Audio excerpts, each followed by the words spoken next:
Welcome to the Fright Lab. I'm Lucas Yoakum. And with me tonight, as always, is everyone's favorite gourmand, Joseph Wren. You hungry, Joe? I am starving. Oh, good. I've had all the coffee in the coffee machine.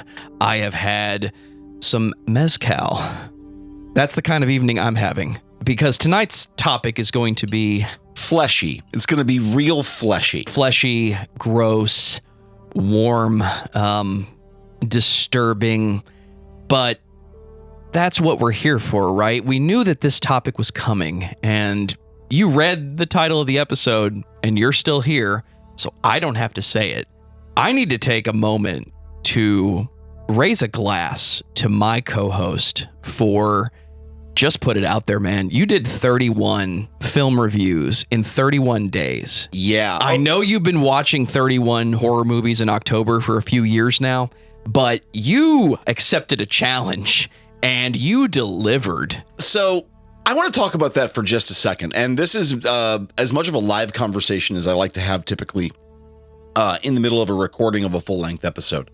But so, as some of you are going to be already aware, unless this is your first episode, and if this is your first episode, you picked a weird one, sorry. Happy you're here, though, and I wouldn't have you listen to anything else. But for those of you who might not be in the know, for those of you who are just getting hip to the show, every year since 2020, I have done a thing every October. The 31 Days of Halloween, or 31 Days of Horror, or 31 for 31 challenge. And it's a very simple game. You watch at least 31 horror movies in 31 days through the month of October. We even did a whole episode about this way back in the beginning of the show. Go back and listen to that if you want to hear that. But yeah, so I went ahead and did that. Now, flashback to like July or August, Joe and I are talking. We're kind of post-gaming after our recording session. He says, we should do something special for October. What do you think? And I said something to the effect of, maybe we should do the 31 Days of Horror. Like, I'll record like 31 short episodes of each movie I watched through the month of October. And he said, that's a great idea. And then I stone cold forgot that I said that until September 28th, 2025, when Joe reaches out to me one night and says, hey man, October 1st is just around the corner. Are you still going to do the 31 Days of Horror thing that you were talking about? And I went, yeah, man, absolutely. I'm going to do that. And in the back of my mind, I was thinking, fuck, what did I sign on for? But I'll tell you, all of my immediate panic aside, it took me a couple of days to figure out how I wanted to do it. And by the end of that month, by the end of that time period, I had a pretty good rhythm down in terms of how I wanted to go about those episodes and how to present that material. It was a challenge. And it was one that about midway through the month, it was just like everything that is falling out of my mouth is verbal mush. So I don't know where this is going to go. But it ended up working out really well. And as a result, one, it was a lot of fun and it was a cool challenge to undertake to see if I could do it. And as Joe pointed out, I somehow managed to do that. And kudos to Joe, by the way, for being able to get 4 or 5 short files every night of me going, I don't know, this movie's here. Just fucking edit it, please. Which is about how my emails sound half the time.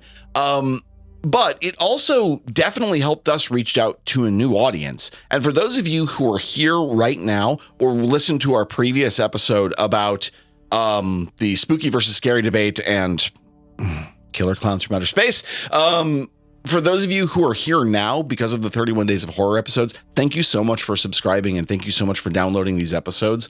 New audience members are always such a thrill to have. And we're so happy you're here for this weird new thing we're trying out. And as a result of all of these new listeners we've picked up, we have some comments. Joe, if you would, please. We definitely got some comments off the 31 Days of Horror. This is my favorite kind of interaction because we all know the Fright Lab is not always a simple 5 to 10 minute listen. Lucas has a lot to say. This man spends a lot of time going through these films and these concepts and really does good research before he comes to you with these ideas. So getting this kind of reaction to a more conventional, I watched it, I liked it, here's what I think, or you shouldn't watch this ever, is just one of my favorite things. So I have to give a shout out to everyone that's been listening to the show. Again, thank you for listening. I am going to pull some comments for you, Lucas. Let's start off with Creepshow. Okay. Urban Legends 97 says classic film. Leslie Nielsen has such charisma in his role, and I would agree. It is one of those, it follows Airplane, and that's the Leslie Nielsen we all think of, right? We think of the guy who's playing it straight, but he's really funny. And then you get The Naked Gun and all of its sequels. But here's that same guy who had an entire career before those films, before he was the comedy guy, doing a very serious evil thing. I would equal that to Robin Williams, who could do anything he wanted to do.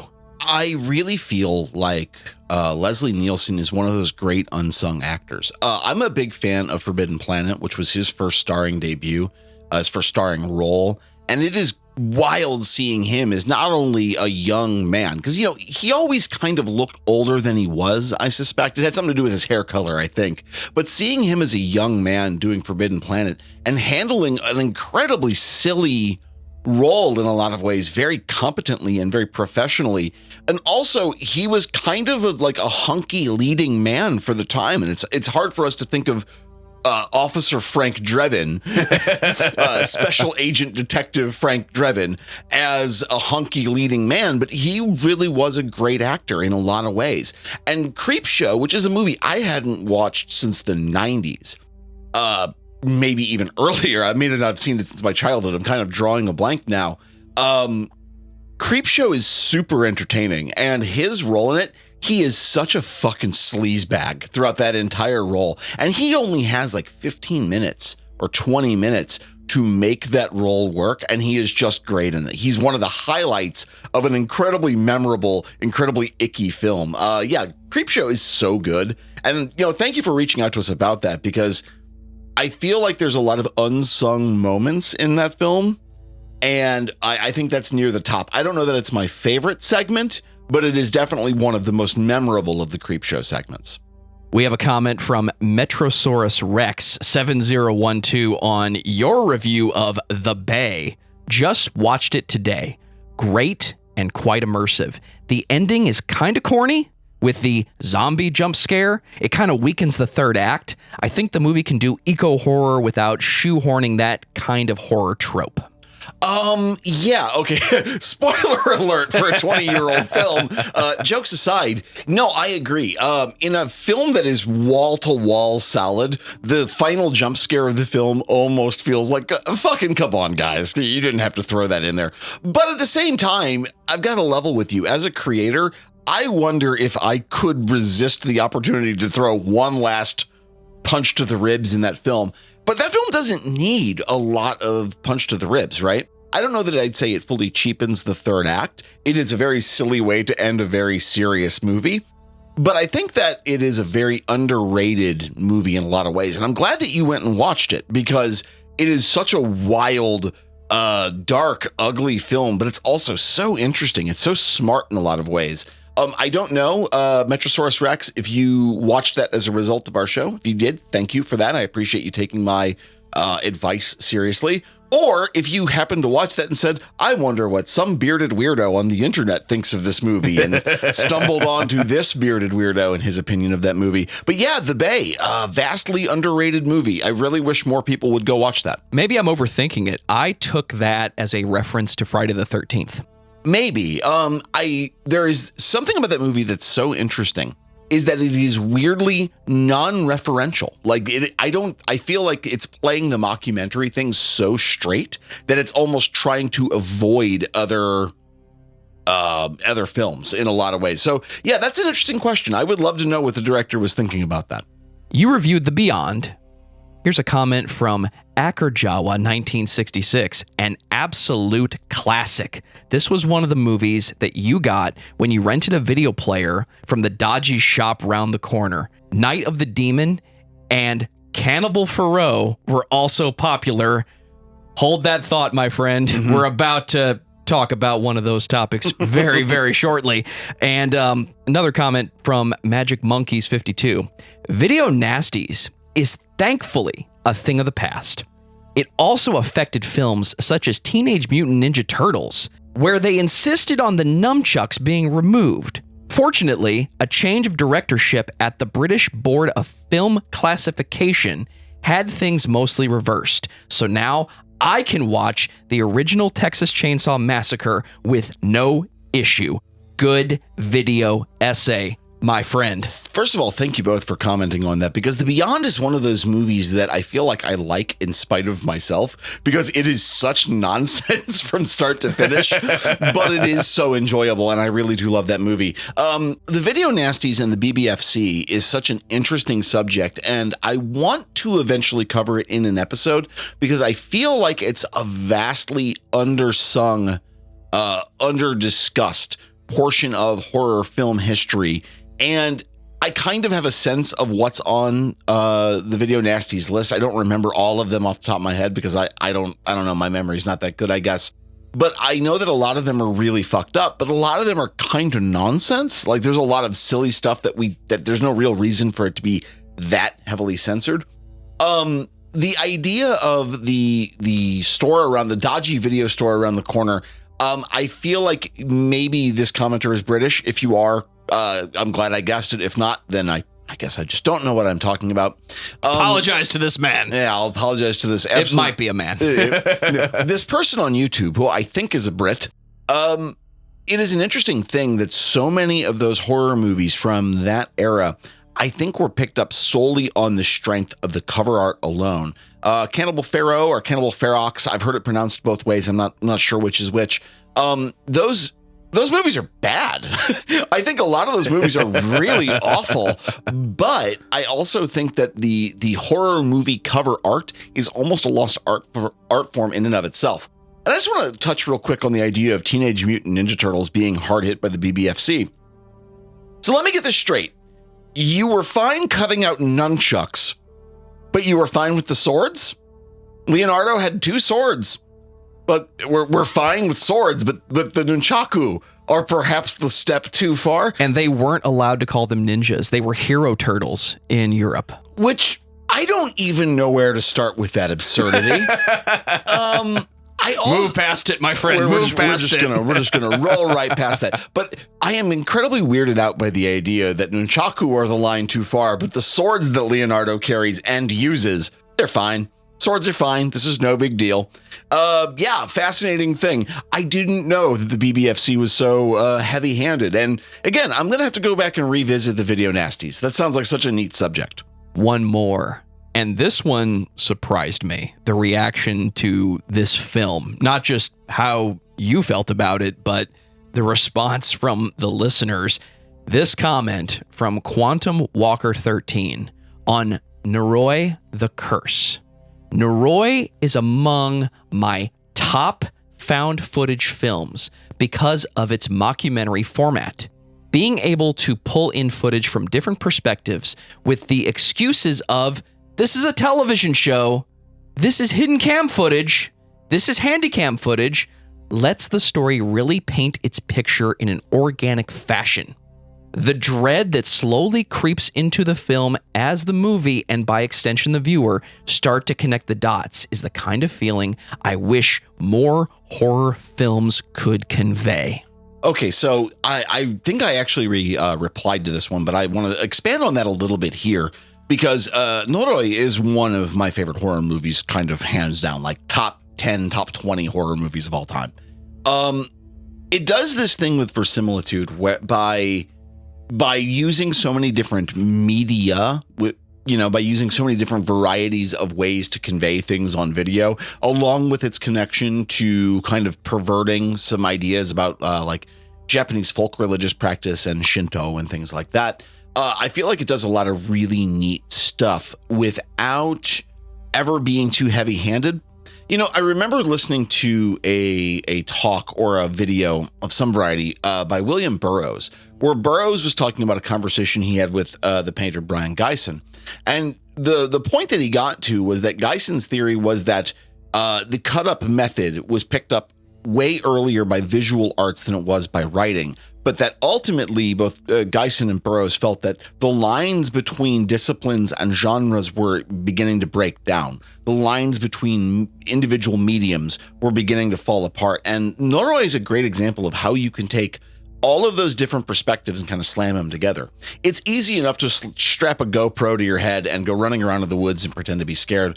But when you're tying it back to TV shows, when you're tying it back to documentary filmmaking, when you're tying it back to news stories, you're taking all of these incredibly interesting reality crafting methodologies and kind of weaving them together into one coherent narrative. It creates, I think, a world where that buy-in process that you have to make when you're watching a horror movie becomes a lot cheaper and a lot easier to access. So, Quantum Walker 13, man, I think you're right on the nose about that. It really shows the outer edge and possibilities of a horror film. So great comments. And I want to thank everybody who does take a couple of seconds to comment. I know we've had previous comments in years past. I want to thank everybody who takes a minute to comment on what we're doing, because we like knowing what we're getting right, what we're getting wrong, what you think we could be talking about. We really do appreciate. And that brings me to something that's been a long time coming. It's time we make an announcement. Joe, would you care to take this one, or should I make the announcement? Patreon.com/The Fright Lab. We just finished our work. Now it's in your hands. We're not going to take any more time at the top of the episode. I know it's no longer the top of the episode, my friend. Well done on the 31 for 31 one more time. You're welcome. There'll be links in the show notes, and we'll talk more about it at the end of the episode. But one thing I want to let everybody know right now, if you subscribe on Patreon, you're going to get some exclusive writings from Lucas, monthly at a minimum, and there are some perks out there to do some monthly hangouts with us where we talk about horror movies, we'll talk about music, we'll talk about scary books, or we'll just sit down with everybody and play horror game of choice all night long. We're going to make that happen every single month. So once again, patreon.com/The Fright Lab. Links in the show notes below. I think I have delayed this topic long enough. Lucas, tell me about cannibalism. Indeed. If horror movies and horror media has taught me one thing, it's that there are many ways to die. Some of those ways don't seem that bad when you get down to it. Sure, getting put under a guillotine would be scary, but the actual death itself is, allegedly, one of the most humane ways to be executed. It turns out the executed don't have a way of coming back and telling us so much. Now, when you compare that to something fantastical, something like being pulled apart by Cenobites or being sucked into the hell world of Event Horizon, well, sure, that'd be pretty bad, right? But you can actually imagine it, right? Well, no, of course not. You can't imagine that. That's the point of cosmic horror. You can't actually imagine how bad it's going to be. But what about a more down-to-earth form of dying? Something with a long, albeit not very proud, tradition. And since you have no doubt seen the title of this episode or listened to us talk at the beginning, let's just say it out loud. Cannibalism.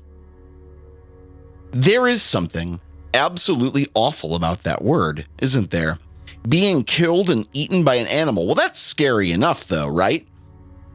When that animal is your neighbor or your coworker, well, that's so much worse. Cannibalism is maybe one of the things that can happen to you, and while it's pretty unlikely to happen to you, it is not out of the question. And that's the rub. It's just unlikely. There's a good chance it will never happen. Can't say that enough. Rather, like serial killers, you're probably not going to be cannibalized anytime soon. And yet, cannibalism is the subject of a lot of well-known mainstream horror movies, right? The interesting thing about cannibalism, and what a terrible way to start a sentence that is that it is shockingly flexible in terms of horror media. And as far as these subjects are concerned, sure, it can just be cannibalism, but it serves neatly as a metaphor. And we're going to use a number of movies tonight to talk about that fact and what cannibalism, I guess, quote unquote, means, if that makes any sense. But before we can do that, we need to define some terms. The National Institute of Health is a wonderful source for deeply upsetting information. In this case, I am referring to Roger W. Bayard's article, Cannibalism, Overview and Medico-Legal Issues. I need to use a longish quote from this article's introduction, as it might be the most succinct explanation of cannibalism in the vernacular. Quote, "Cannibalism refers to the consumption of another by an individual of the same species. The word cannibal derives from canibales, the Spanish name for the Carib Indians of the Lesser Antilles who were believed to indulge in this practice. It is widespread in many animal groups, including protozoa, insects, fish, birds, and mammals, where it is considered not aberrant behavior, but a normal response to environmental factors. Human cannibalism, or anthropophagy, however, is far less common, although it has occurred for millennia in a wide range of human societies and cultural groups. Anthropological studies have identified cut marks on 780,000-year-old hominid bones and on 100,000-year-old bones from Neanderthal populations that existed in the Middle Paleolithic era. According to the optimal foraging theory, it has been proposed that cannibalism in early hominid populations was driven by the ready availability of fellow hominids with respect to other food sources, making them a high-ranked prey type." End quote. Whew. So, we know that cannibalism is an astonishingly ancient practice. The article that I'm referencing goes on to break cannibalism into multiple subtypes. For instance, there is the idea of exocannibalism versus endocannibalism.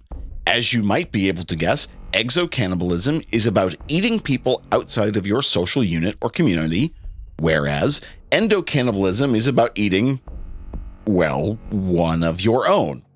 The next sub-grouping defines three forms of cannibalism: gastronomic or nutritional cannibalism, ritual cannibalism, and pathological cannibalism. These names are also helpfully succinct.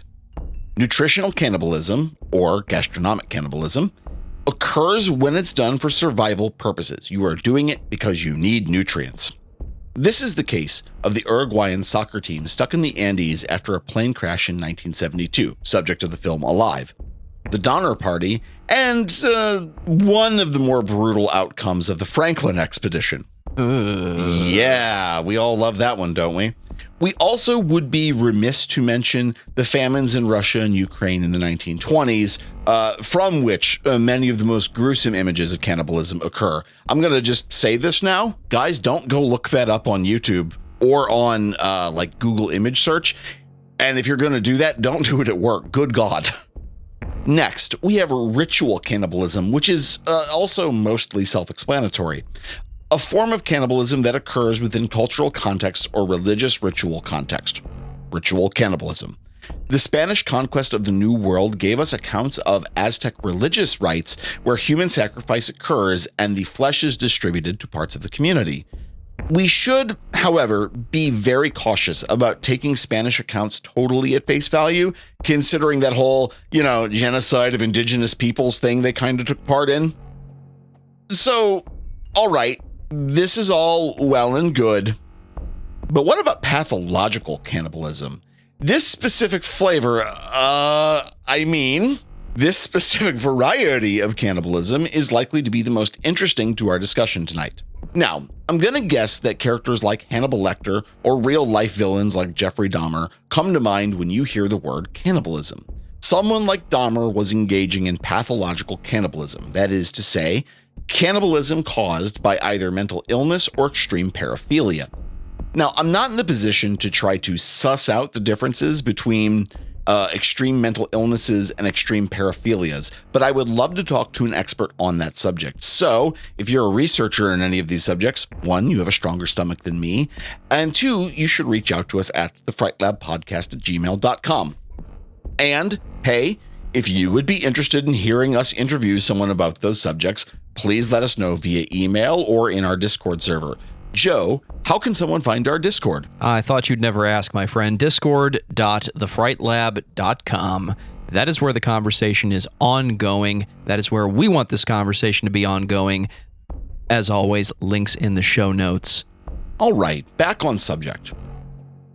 No one who is engaged in pathological cannibalism needs to do it in the I don't want to die of starvation sense of the thing.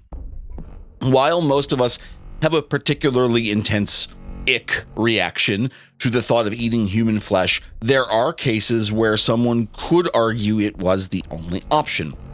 Interestingly, the Catholic Church has spoken out on the subject back in 1972.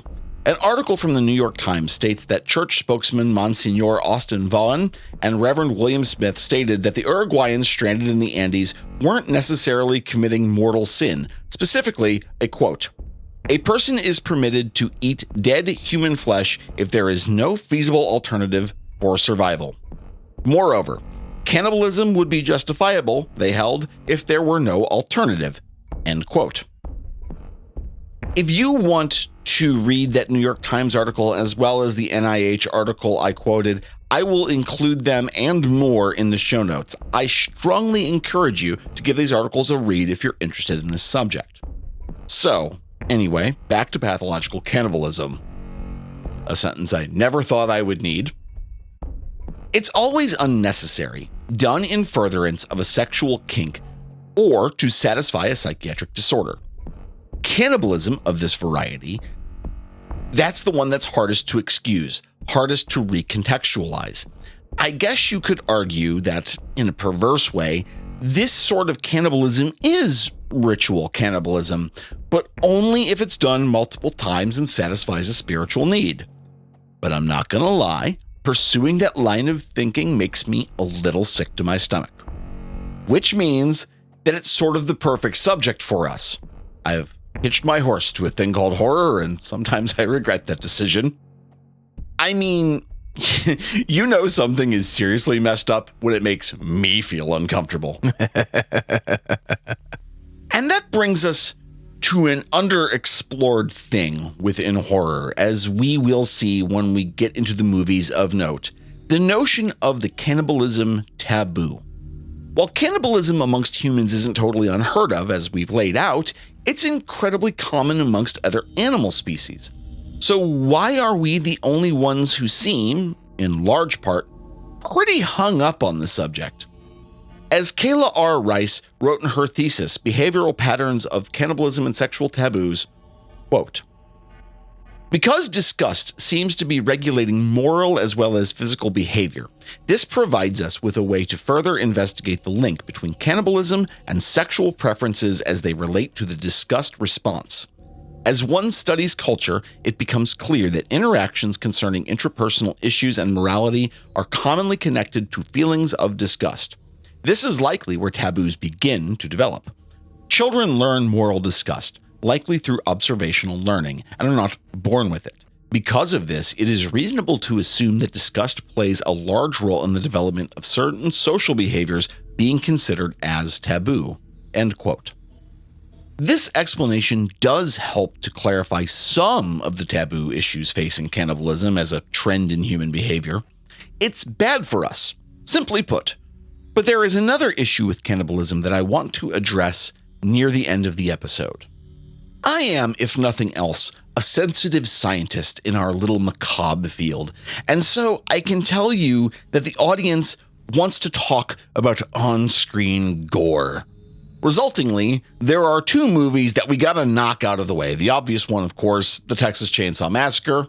Fans of the show will know that I love this movie, and so I won't recap it here. Suffice it to say that this movie and its immediate sequel do not hide behind a subtle metaphor.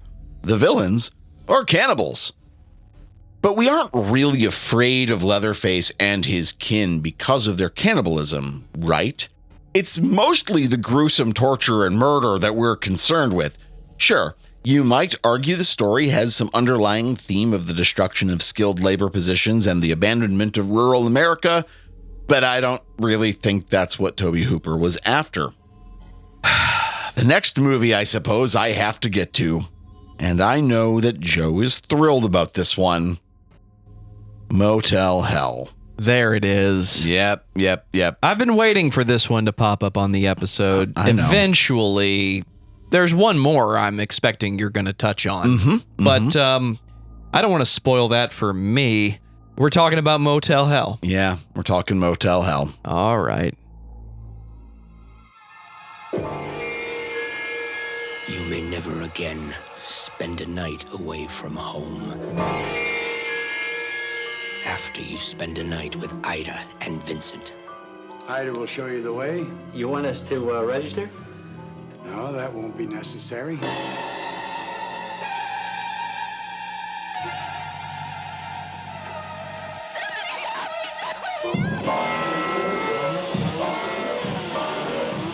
Your most terrifying nightmare could never prepare you for what happens to the guest.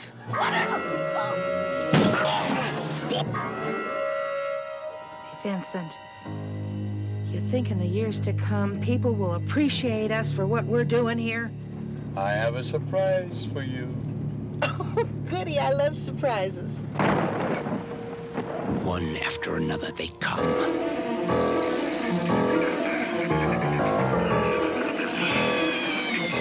One after another they check in.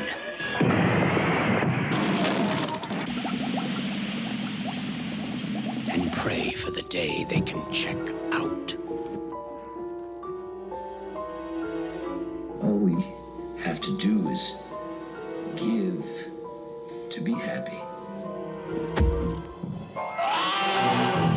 You'll never forget Ida. What are you doing in here, girl? And you'll never forget Vincent.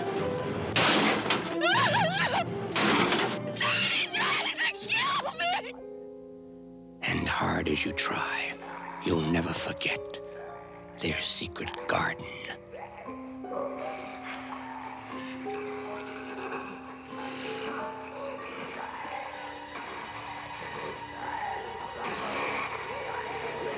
If you have the nerve, come for a night and stay for a nightmare.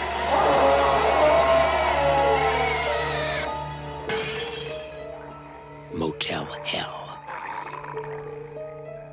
No one will be admitted after the guests check in. You have to watch it from the beginning. I guess. Okay, Motel Hell. I rewatched Motel Hell specifically for this episode. Back when I was in my early 20s, I guess, I watched this one night as a double feature with Return of the Living Dead. Kind of a bizarre night, if I'm honest with you. Two movies from a similar era, but with very, very different attitudes. And let me get this out of the way now, in case you haven't guessed by my my reticence to talk about this movie. I just don't like Motel Hell. Yeah, I don't blame you, my friend. I just don't like this movie. It's not a good movie. It's not. Instead of like a singular plot running through this entire movie, it feels to me like a number of like kind of barely connected vignettes. Like it feels like a lot of like bits or skits in a way, almost like jokes that are just kind of strung together along one kind of framing narrative. It feels like a really disjointed way, a really disjointed approach to actually make a pretty solid horror concept. And there are some moments of the film I appreciate, like the whole surreal setting of our antagonist's farm? Garden? I don't know what to call it. Listen, normally I offer spoilers for movies, but I feel like this movie is too much of a meme on its own to spoil. So, yeah, the villains are basically turning humans into foods, and that food gets eaten, and there's no bigger story here, right? I know it's a beloved piece of 80s schlock. I know there are a lot of fans, and I suspect that if you're a fan of Killer Clowns from Outer Space, there's a pretty good chance that you like this one too. But again, this movie isn't saying anything. It's gruesome and has a couple of fun scares in it, but I think it's mostly a dumb fun kind of flick, and I just don't think that that's for me. I do think, certainly, that horror is best when it actually is thoughtful. That said, I'm not opposed to more movies that are no thoughts, vibe only sort of horror outings. Our siblings who are fans of the show will know that I really like Beyond the Black Rainbow. And if you don't know about that movie, go back to episode 44 to hear me talk about it. I have too many thoughts if you're going to bring up Beyond the Black Rainbow in the context of cannibalism. But let's talk about Motel Hell for just a split second. Sure. Absolutely, it is 80s schlock legend. But it very much suffers from being advertised as a serious horror film. But what is it actually? It's a black comedy. It's not supposed to be funny, but it's funny. I will say that it is a film loaded to the brim with dark humor. It is an incredibly dark humor kind of film. And in that regard, I think it sort of succeeds. I don't think the movie's very funny, but I think it succeeds at being a dark comedy with some deeply horrific elements. And as you pointed out, like so many other films, how do you preview or make a trailer for this movie that either doesn't give you the premise right off the bat or actually interests the audience because it is so extreme and so weird? The reason people want you to go watch Motel Hell is because the trailer gives you a very schlocky follow-up to the Texas Chainsaw Massacre, a la somebody said, we got to make our version of that. If it was what you see in the trailer only, it wouldn't be good, but I'd rent it and watch it, or I'd pay $5 to go see it and have a good time because it's just a movie, right? Sure. I guarantee you, if you voluntarily decide to sit down and watch Motel Hell, you will have questions. Yeah, I will grant that. You will have a lot of questions after the movie doesn't follow the trailer after about, 10, 15 minutes in? I would be generous and even say into like the 20, 25 minute mark.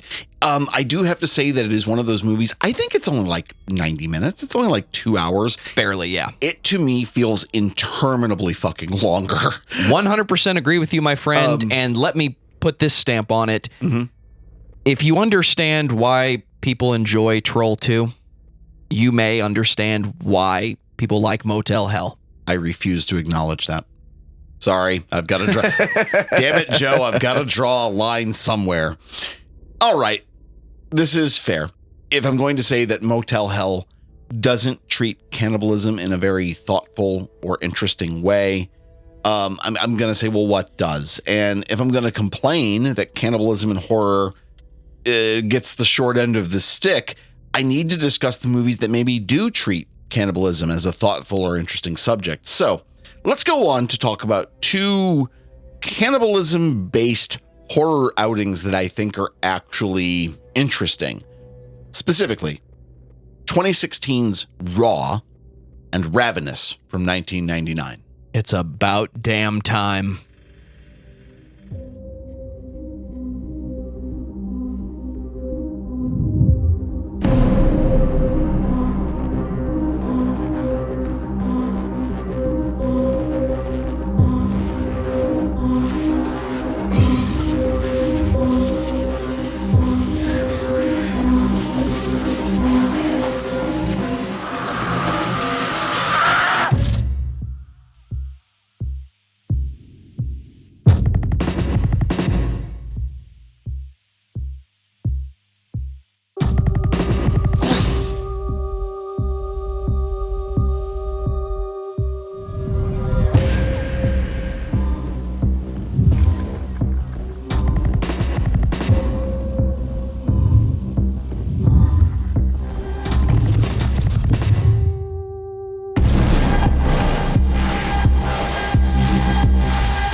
Boy, you've done this to us. Yeah, I have. That I have. I want to start with Julia Ducournau's Raw because it is a movie that I had to wrestle with quite a bit. I know it might seem silly, to use a trailer without any dialogue in a podcast. But there's two things I want to say here that make it, I don't know, hopefully make it make sense. One, the film is in French, and this is not a Francophone show. Sorry, I can't do that kind of translation. It is not a second language to me. Second of all, and maybe more importantly, I find the audio and the music in this movie to be extremely unnerving. Julia Ducournau is, of course, a French director. She is well known better in Europe than she is in America. She released a movie in 2021 after this movie called Titan, or Titane, which is French for titanium. And I got to level with you, man. I really struggled with that one, too. There is something just deeply fucked up about her movies. It's a lot of body horror, which isn't on its face an issue for me, but it's a particularly surreal, completely divorced from reality kind of body horror. So, spoilers ahead for Raw and Ravenous, I guess. So, here is the spoiler. Both of these movies are about cannibalism. Big shock. With that out of the way, Raw is the story of a young woman who is going to school to become a veterinarian. During a freshman year hazing ritual thing, she is forced to eat meat, which is very hard for her because her whole family are vegetarians. Hazing is wrong. Yes, it is. Let's get that out of the way. I understand many fraternal organizations and sororial organizations have a history of that, but hazing can go very quickly from a ritual to help bring people into the same line of thinking into abuse. Don't fucking abuse people. Can I go on the record and say that the standard of the Fright Lab is, hey, don't fucking abuse people? Anyway, her exposure to eating flesh activates something very, very dark in her. And it seems like her sister might be more than a little sympathetic to this as well. What would you do if you had an insatiable lust for flesh and blood and it had to come from your fellow humans? I've read more than one review of Raw that states how this movie is about the sexual awakening of a young woman, or about the passage from childhood into womanhood. And those are both reasonable reads, I think. But it's not the way I interpreted it. Maybe I'm just the wrong demographic for that. I don't know. Julia Ducournau has said in interviews that she hates being thought of as a quote-unquote woman director. And it's why I suspect she wasn't leaning into those spaces in this film. For me, this movie is about how you actually don't know the people around you. Justine, our protagonist, and her sister Alexia are predators in a society that does not anticipate predators. They are dealing with very different sets of needs. They seem to start viewing their classmates as prey. That's a viewpoint I suspect most of us don't have, and we're probably better off for that. I am not sure that I can really recommend this movie to most people. It's not a new French extremity film in the way you might think of Martyrs or any of its ilk. But it is more dramatic and more intense than I suspect a lot of mainstream horror fans would want to engage with. And as an aside, I've seen a lot of French horror in my time, and I'm always sort of amazed at how intense Francophone horror movies just end up being. I guess you could say that about German or Indonesian movies too. Fans of us on Letterboxd, which I've restarted recently, by the way. Fans of us on Letterboxd will know that my comment, Joko Anwar is a bad man in a cinematic sense. His films are very intense and visceral, and that is not a condemnation. I guess what I'm getting at here is that a lot of more modern original horror ends up being very intense. I don't know. I kind of feel like maybe it's just a tradition in French art of being subversive, or maybe it's just that American audiences have been a little coddled by mainstream filmmaking. Joe, am I making any sense here? I think so. You can draw a line from a film like Raw or Martyrs, I'm going to come back to that in just a moment, back to the films of the 70s following Texas Chainsaw Massacre. Everybody was trying to be gory in the sense that this is the line and someone else has pushed the line. Now, how do we stay relevant in the conversation? We have to push the line too. Eventually it goes too far and you end up in really fucking weird territory. And I think that Raw is one of the better modern examples of that. But then there's Hereditary, which I would argue, as horrifying as it is, has one truly disturbing moment at the peak of the film. Sure. That's it. It's one thing that happens. This film, more like Martyrs, gives you a concept and keeps building on it and keeps building on it and keeps building on it. Super deep. We talked about that movie. Oh, yeah, a long time ago. This idea of the bad thing is going to get you and it's not going to let go of you, and I'm not going to let you walk away. Audience, you've talked about the substance a lot this year. Sure. This idea, this very simple idea, introduce a horrifying concept, drag the character through the mud, and don't let the audience look away. I think of Raw the same way I think of The Bad Batch. When we talk about cannibalism as a whole, nobody's talking about The Bad Batch. I only know the name. I'm not convinced I've ever seen that film. My friend, we will talk after this episode. Indeed. Needless to say, it is a sleeper hit for me. Stop me if any of these names stand out to you. Jason Momoa, Keanu Reeves, Jim Carrey, Suki Waterhouse, Jada Fink, Yolanda Ross. This is the top listed cast for The Bad Batch on IMDb. Just hearing that, do you think you should know what this film is? You should have at least heard of it. So you know I'm not a big mainstream film guy, but with Jason Momoa, Jim Carrey, you would think Keanu Reeves, a guy who I'm a great big fan of, actually, you would think that I would know this film, but I'm convinced I've never heard of it. Why do I love The Bad Batch? Why do you love The Bad Batch? It is the same concept as Escape from New York, where we have decided to take all the bad people and put them inside of a giant state-sized prison, only this time it's in the middle of the desert. Okay. And it's not post-apocalyptic, but very much the setting of this film is post-apocalyptic. And there is cannibalism. A lot of cannibalism. Spoilers for The Bad Batch. It's not a spoiler, it's in the trailer. Okay, fair. But I bring it up because the film, though it is disturbing, is very lighthearted. Raw Is not lighthearted. is not lighthearted. You know, as just a total aside, Keanu Reeves makes an appearance in the film The Neon Demon, which is one of the most deeply upsetting movies I think I've ever seen.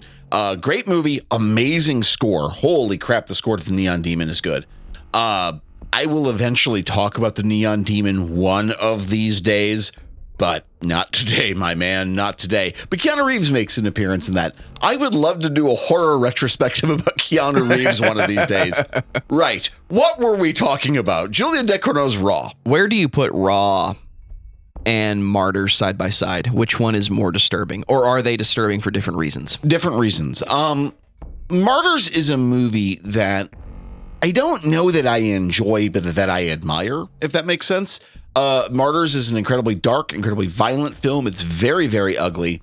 But, Joe, would you like to read the name of the guy who directed Martyrs? I do believe that is your close personal friend, Pascal Laugier. Yeah, that's right. Pascal fucking Laugier. Longtime fans of the show, going back to episode 4, where I talked about Incident in Ghostland, will know that I fucking hate Pascal Laugier. I think that he is a film director with a lot of neat ideas, but his shit is trash, and he has hurt way too many of his actors. I have no respect for the guy.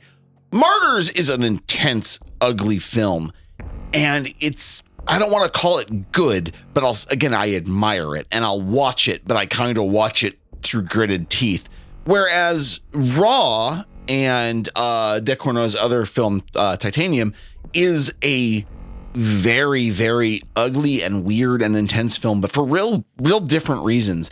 And the difference, I think, ultimately is that, say what you will of Raw's subject matter, or its main characters or its emotional thrust. I think it is visually a fucking stunning film. Not stunning in a beautiful sense, but stunning in that it's just striking. And it is utterly unmistakable. There's no movie I have seen ever that looks like Raw other than maybe Titanium, and that's not even fair. They're very different movies. So I think they're very intense films for very different reasons, but I suspect there's a crossover audience. You know, if you're a big fan of Martyrs, you'll probably enjoy Raw. But then again, I don't particularly enjoy Martyrs, and I admire I admire Raw. I think it's a hard film to like. I find it impossible to talk about Raw without talking about Ravenous.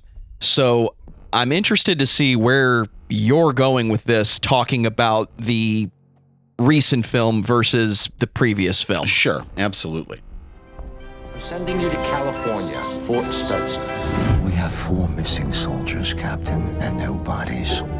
We need a supportable explanation.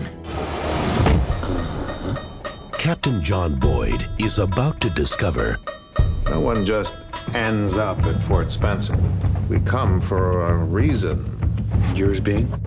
Well, something he never imagined. We have a great sense of camaraderie here at Fort Spencer.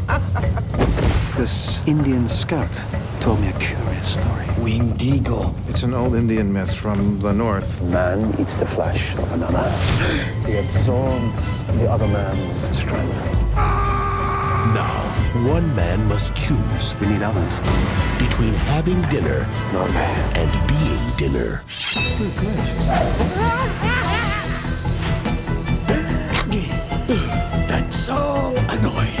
Stew a la Major Knox. Guy Pearce. Ives! I'm gonna kill him. Robert Carlyle. He was tough, but then a good soldier ought to be. Jeffrey Jones. I bring you into the fold. What's wrong? David Arquette. There's no guilt. I gotta eat. It's tough making friends. Eat to live. Don't live to eat.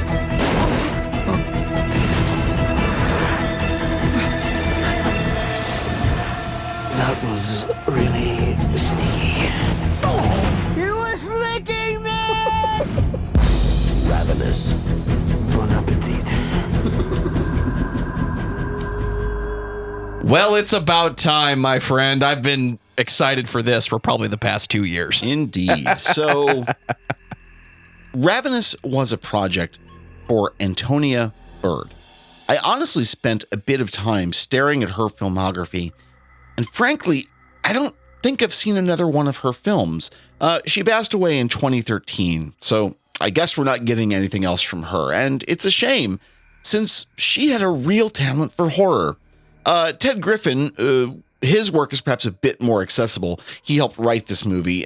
He wrote the remake of Ocean's 11 and was involved in this in the screenplay for The Wolf of Wall Street, amongst others. So not exactly an inaccessible sort of screenplay. So what's Ravenous about? Ravenous focuses on Captain John Boyd, who, through an act of seeming cowardice, accidentally helps his unit capture a fort during the Mexican-American War.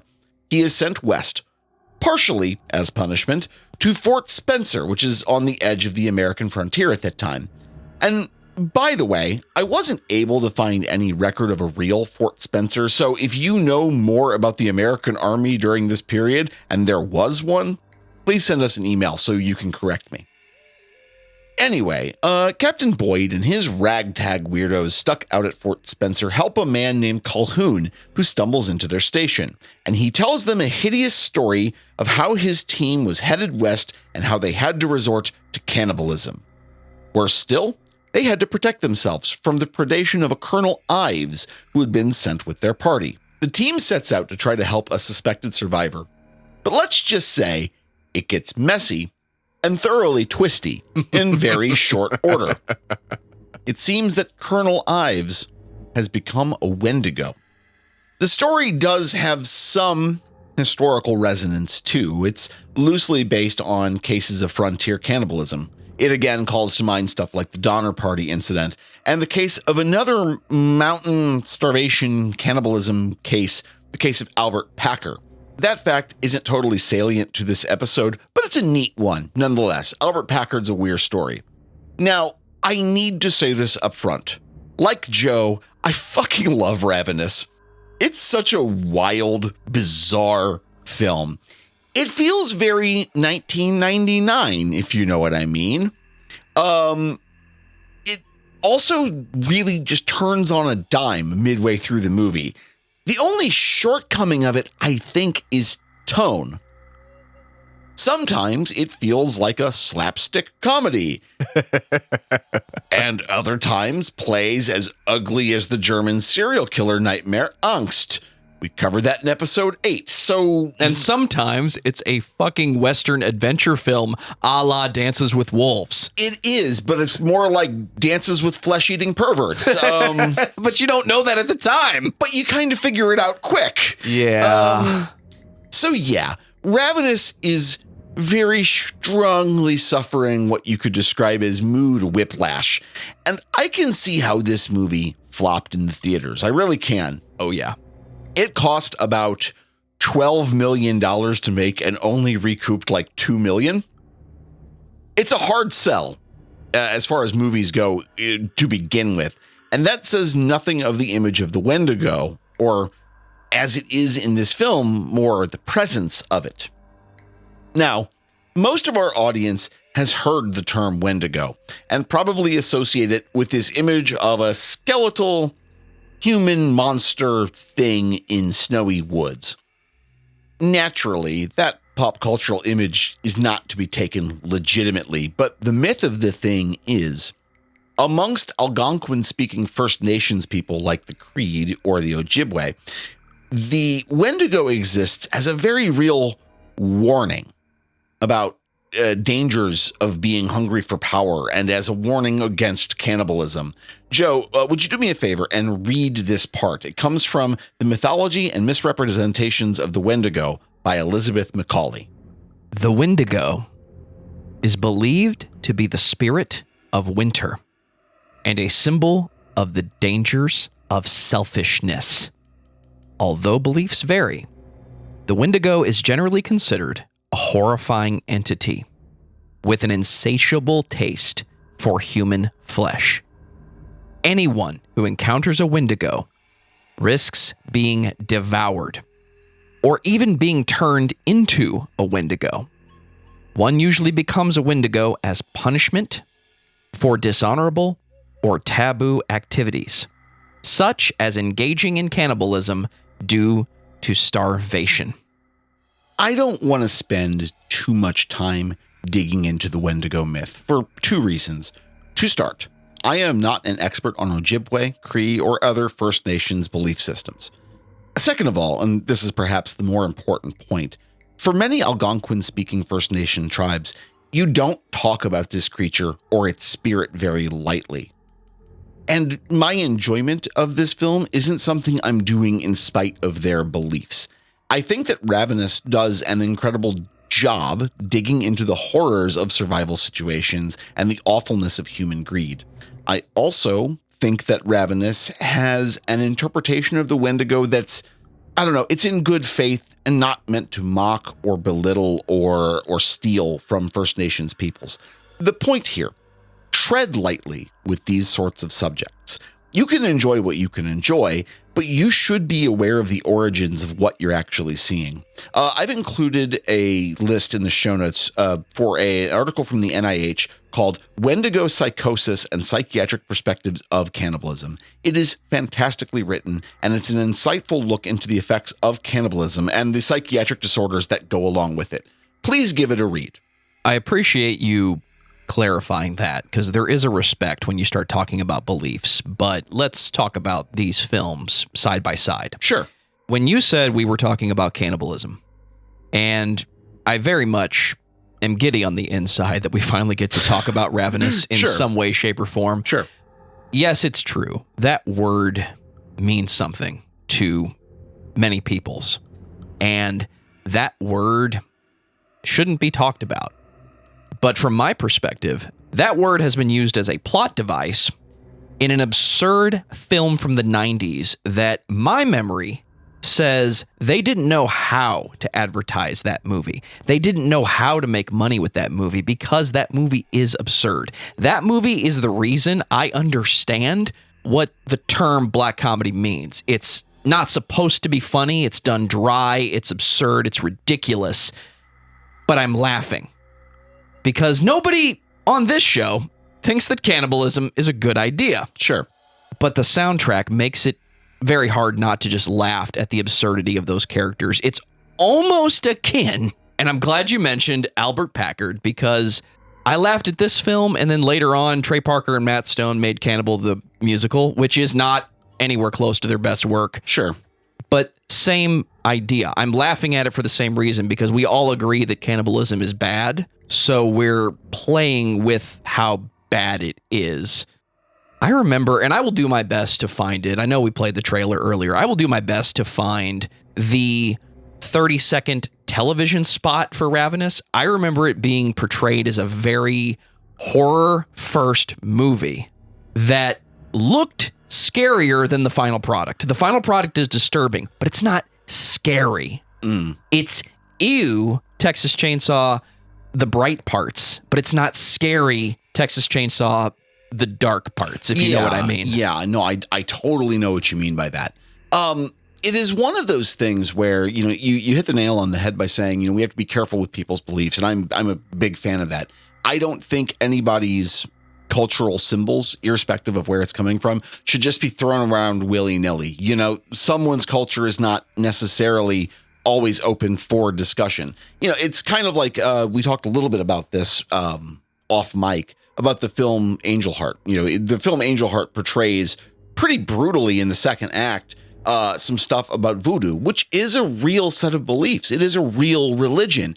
And I think the movie Angel Heart does okay, showing a little realism of voodoo, but it is kind of used in a way that I feel it's unfair. It is unfair to do. I don't know that there is a fair way to talk about the belief of the Wendigo, or the story of the Wendigo, or the idea of Wendigo psychosis that feels fair or even. And you have to remember that the people who believed in that entity, in that spirit, lived in a part of the world, or live in a part of the world, where being greedy is the end of you. Like, you can't have greedy people who are in tough survival situations. Everyone's got to be on board. And sometimes you need a mythic story to help explain that. And I think there's probably a lot of people in those First Nations groups that absolutely believe in the Wendigo is a very real thing, even if it's not immediate in the way that this microphone I'm talking to is real. You know what I mean? Absolutely. And when I first saw Raw, this was the first movie I could think of. Sure. Because it was the same idea. It wasn't explained the same way, but when this film starts talking about the legend, that's in my mind now. I go watch Raw. Yeah. I don't even think I watched Raw. I think someone told me about Raw, and my brain immediately went back to the scene in this film where he takes it out and he talks about it, and it's explained to Captain Boyd what it is. The warning against greed and the warning against cannibalism. One of the things that I think that we can draw from that as I don't want to say moral lesson, because I don't feel like I'm necessarily the person to be giving anyone moral advice, but I feel like the ethical lesson there is about compulsion, right? Like, what's the thing that gets said in Ravenous? It takes and it takes and it takes, and it never gives. There is something about compulsive greed that is so incredibly awful. I mean, greed is not good to begin with, but compulsive greed is even worse, where a person can't help themselves. I think the lesson there is about compulsion, right? There's a difference that we've got to draw between a person who is indulging in a thing and a person who is compelled to do a thing.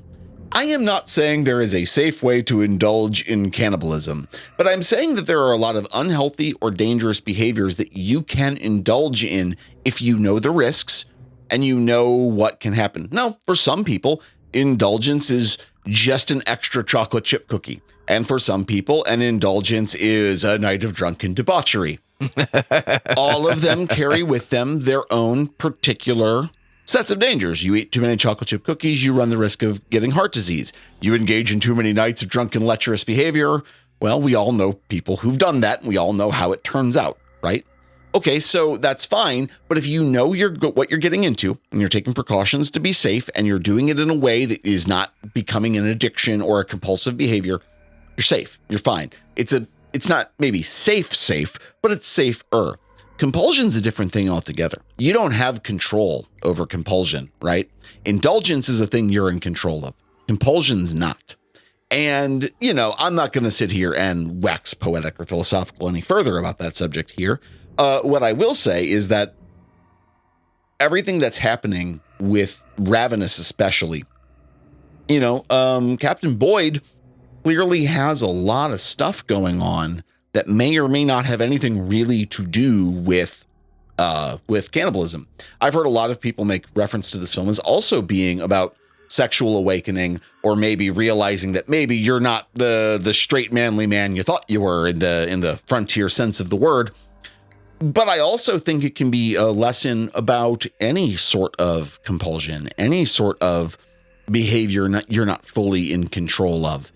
You can't fault anybody for doing what they have to do to survive. If you're dying and you have to eat flesh to live, I'm not saying it's a great decision, but I'm saying I get it. But there's a difference when it stops being a thing that you're in control of. And I think that's a very valuable lesson here.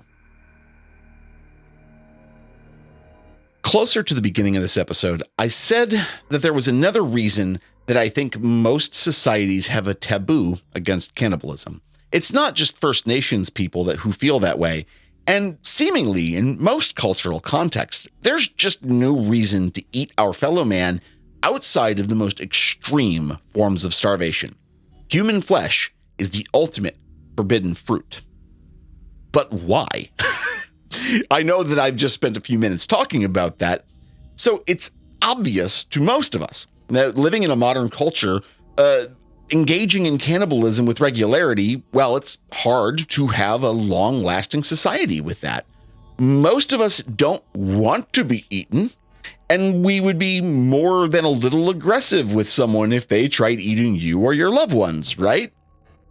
Nature can seem awfully impersonal, but it seems that nature even has an issue with humans engaging in anthropophagy. Joe, have you ever heard of Kuru?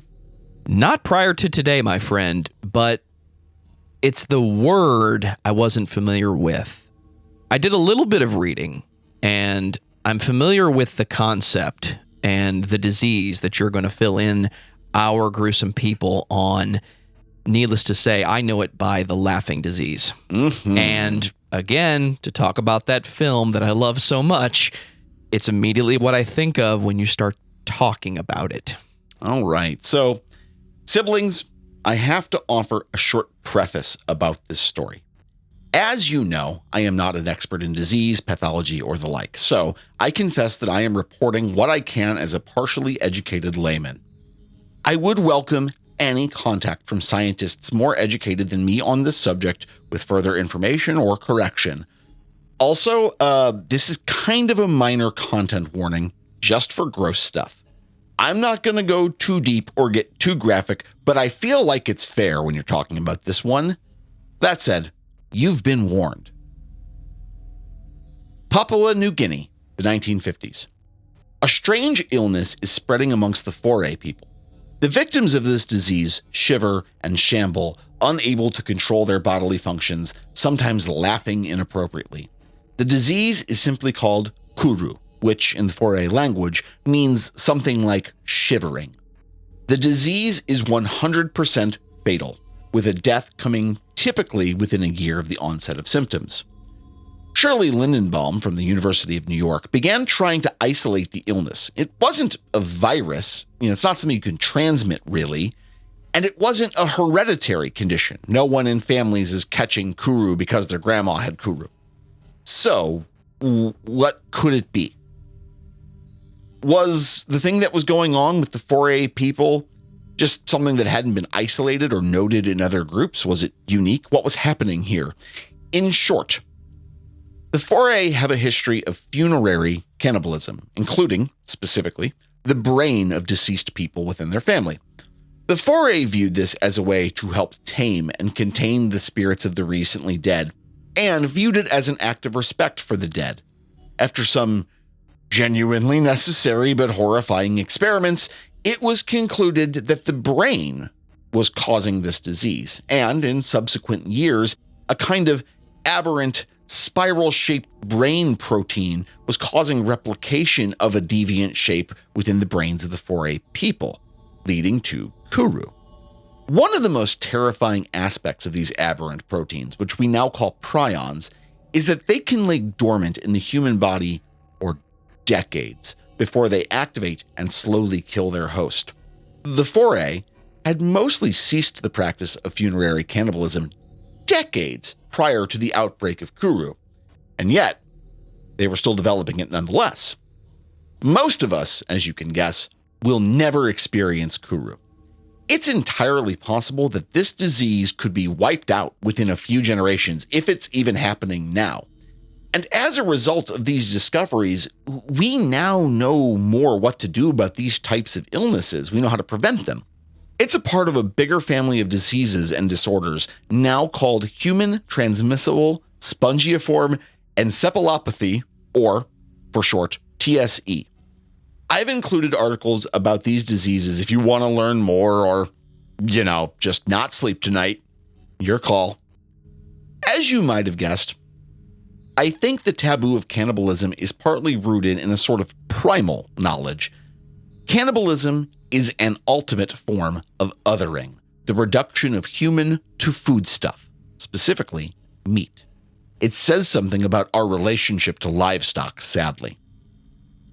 And that form of othering, of reducing other humans, it's a form of greed. We want more, and we want it all for ourselves.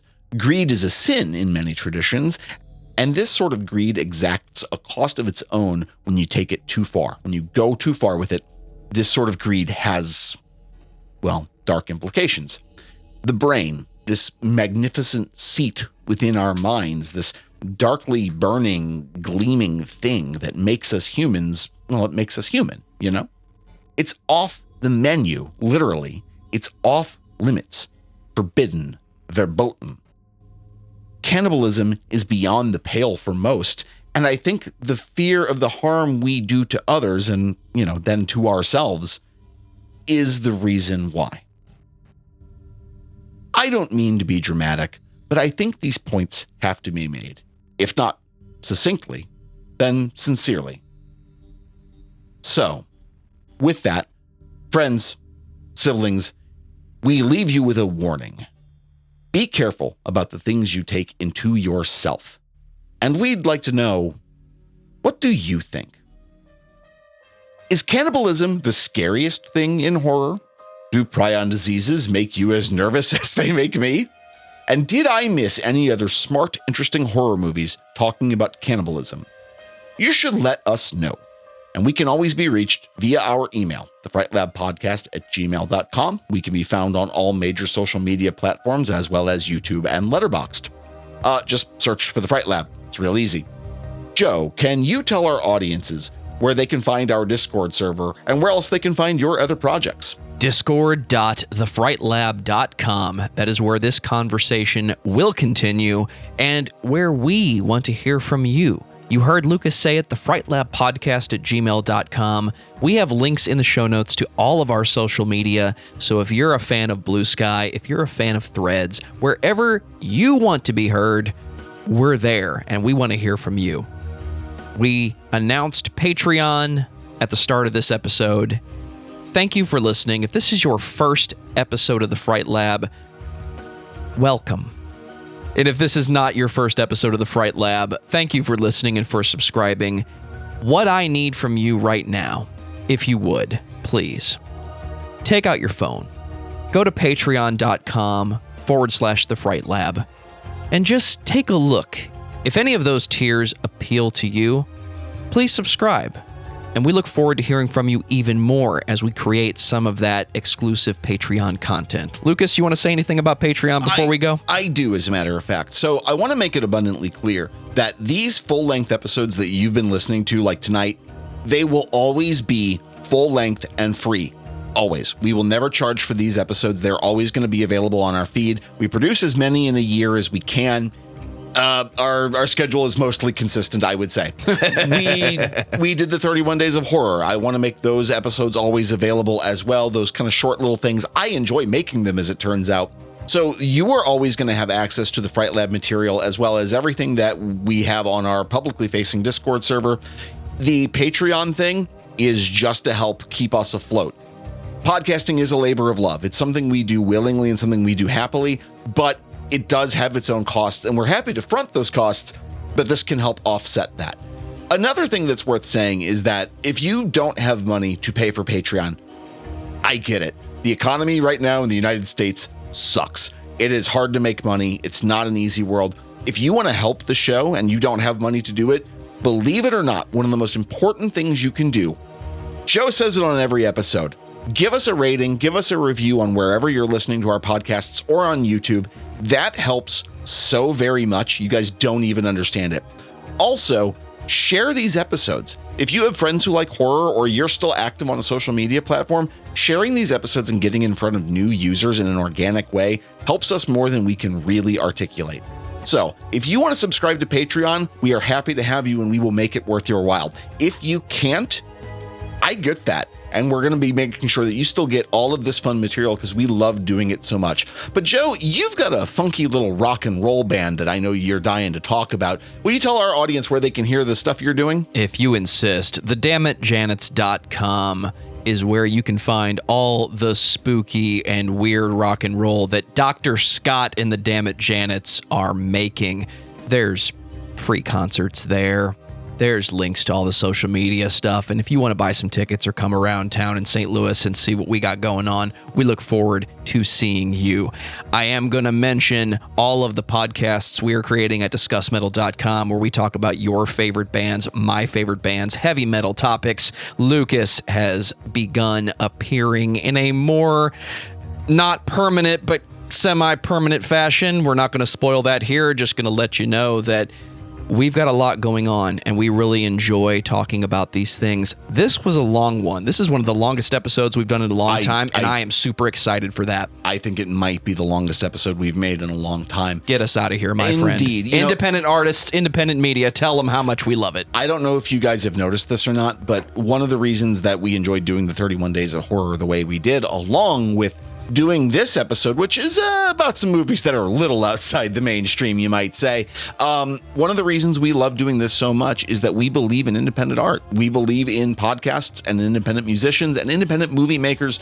We believe that they're going to be one of the most valuable things in the future for the creative arts. So if you've got a horror podcast that you want to get some eyes on, if you've got a horror movie project, be that short form or long form, that you want more people to see, if you've got some next level dark ambient shit you're wanting to play, or horrorcore rap, or hardcore, or whatever, man, we want to hear about it and we want to help boost the signal, because we think going alone is a way to get there fast. But if you want to get there in good shape and you want to get there with a community around you, create a team. And we want to build that team here. So with that, good night. Thank you for listening to this episode. And remember, the Fright Lab, as always, is written and researched by me, Lucas Shokum. It is co-hosted, produced, and beaten into beautiful and sometimes blood and flesh-soaked shape by the one and only Joseph Wren. We appreciate each and every one of you, and thank you so much for tuning in and listening. Have a good night. We will talk to you all again very, very soon. That's Fright Lab for you.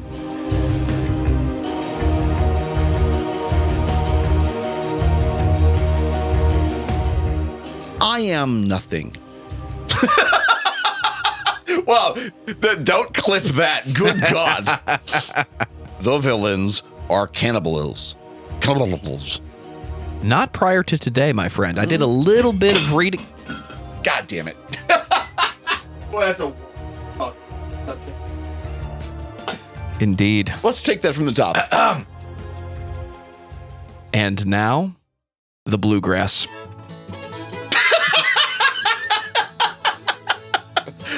It's so hard to talk about a very campy movie when you're trying to be serious about eating people. And it's really bad to eat people, just saying. But everything is a little more tolerable with the fiddle.